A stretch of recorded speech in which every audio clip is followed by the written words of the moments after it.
साल के अंत में बिहार विधानसभा चुनाव होना है, उससे पहले लगातार बैठकों की दौर जारी है। हमारे साथ कांग्रेस के पूर्व प्रदेश अध्यक्ष मदन मोहन झा जी मौजूद हैं। कल आप लोगों का दिल्ली में बैठक थी, राहुल गांधी जी भी थे, मल्लिकार्जुन खड़गे भी थे, तो क्या कुछ हुई शीर्ष नेताओं की बैठक? देखिए, मेन रूप से जो उसमें बातचीत थी, एजेंडा था एक ही,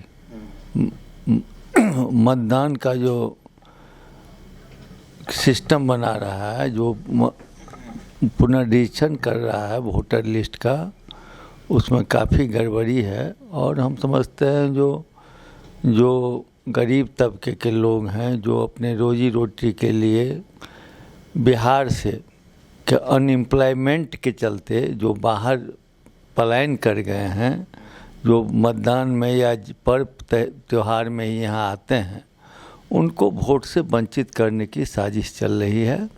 उसी के विरोध में हम लोग वहाँ पर आला कमान ने हम लोग को बुलाया था और रिपोर्ट लिया गया जो आप लोग इसमें क्या क्या कर रहे हैं, और इसका विरोध भी होना चाहिए और उसका चेक भी होना चाहिए कि कहाँ कहाँ वोटर को वंचित किया जा रहा है वोटर लिस्ट से। तो उसी पर मुख्य रूप से बातचीत हुई।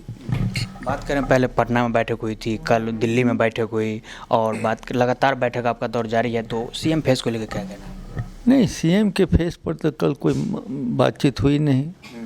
वो तो वहाँ, ये तो एजेंडा ही में नहीं था। तो हम लोग तो सिर्फ वोटर लिस्ट पर चर्चा किए विस्तार रूप से। क्योंकि बात करूँ सीएम फेस का, तो आरजेडी तो लगातार तेजस्वी यादव पे ही मोहर लगा रहे हैं। का बात नहीं है, कांग्रेस का एक सिस्टम है और हम लोग का जो महागठबंधन का जो एक समिति बना है, उसके चेयरमैन हैं तेजस्वी प्रसाद यादव जी। वो एजेंडा रखते हैं, उस पर डिस्कस होता है, तब उस पर निर्णय होता है कोई भी बात। और मेरे जानकारी में जहाँ तक है या मेरे जहन में जहाँ तक है, पांचों मीटिंग में किसी में भी हमारे चेयरमैन तेजस्वी प्रसाद यादव जी ने उस एजेंडा को रखा ही नहीं है। हो सकता है वो आला कमान से बातचीत करके उस एजेंडा को रखें, तब उस पर विचार किया जाएगा। बात करें जो पहले जो कांग्रेस 70 सीट पे चुनाव रही थी, तो क्या इस बार भी वही एजेंडा रहेगी या कुछ नया होने वाला है? महागठबंधन ने इस बार निर्णय लिया है जो हम लोग 243 सीट पर सभी उम्मीदवार को अपना उम्मीदवार मान करके चुनाव लड़ेंगे। और यह जो जनता विरोधी सरकार चल रही है इतने दिन से, जो जनता जिससे त्रस्त है, लॉ एंड ऑर्डर का जो प्रॉब्लम है उससे त्रस्त है, पानी से त्रस्त है, शिक्षक त्रस्त हैं, उस सरकार को किसी तरह से हटाना है इस बार। बात करें जो सबसे बड़ी बात है, कुछ दिन पहले आप लोग का बिहार बंद करके ऐलान हुआ था, वहाँ पे आप लोग गए भी थे, सब लोग शामिल भी हुए थे उसमें, राहुल गांधी जी भी शामिल हुए थे। लेकिन पप्पू यादव को देखे तो ऊपर वो ट्रक पे चढ़ रहे थे, लेकिन उनको रोक दिया गया था। लेकिन कल मीटिंग में अचानक वो पहुँच भी गए थे। हो सकता है उस समय उनके आने की सूचना नहीं हो, सिक्योरिटी पॉइंट ऑफ व्यू भी रहता है वहाँ, या लिस्ट हो, मुझे इसकी बात की जानकारी नहीं है।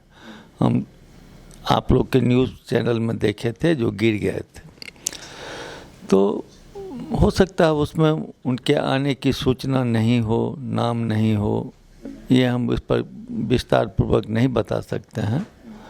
लेकिन कल जो बैठक थी उसमें तो थे वो, तो हो सकता है हमारे जो अथॉरिटी हैं, आला कमान है, उनको बिना बुलाए हुए तो आए नहीं होंगे, बुलाया गया होगा। क्योंकि उन्होंने जब मीटिंग से निकले तो उनका सीधा ये भी कहना था जो राहुल गांधी का और खड़गे साहब का बहुत बड़ा आशीर्वाद हमें मिल गया है।